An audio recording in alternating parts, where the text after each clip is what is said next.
So now let's see how we can work around with Hollywood looks inside of Adobe Premiere Elements. So to do that, I'm going to go around under Project Assets right here, and I'm going to go around and import out a footage. So let's just go around over here on video right here, just like this, and let me just go around and import out a footage of my choice. So let's just go around and bring in this footage right here.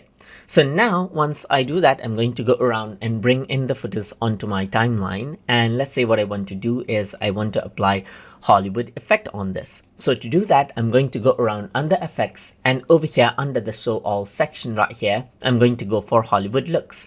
And there are different Hollywood looks effect that you can apply, as you can see. Like there's cross process, as you can see right here. I can click and drag it around, and this is what you have. As you can see, you can go around and change up the hue, change up the saturation, just like this, and work around with this. You can change around the saturation and work around with the balance, as you can see right here.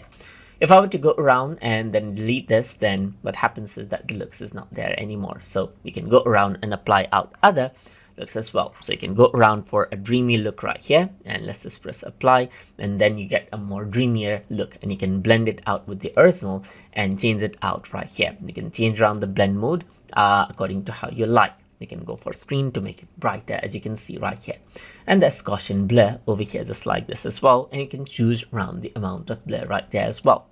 Similarly, there's different things like there's newsreels right here. And of course, you can go around and apply the effects just like this. And you can change around the damage level right here.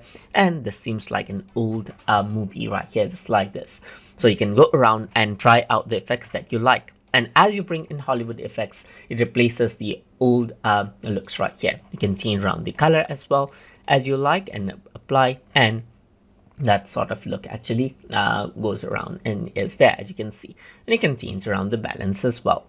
So that is how you can work around with Hollywood looks inside of Adobe Premiere Elements. So I hope you guys learned something as always.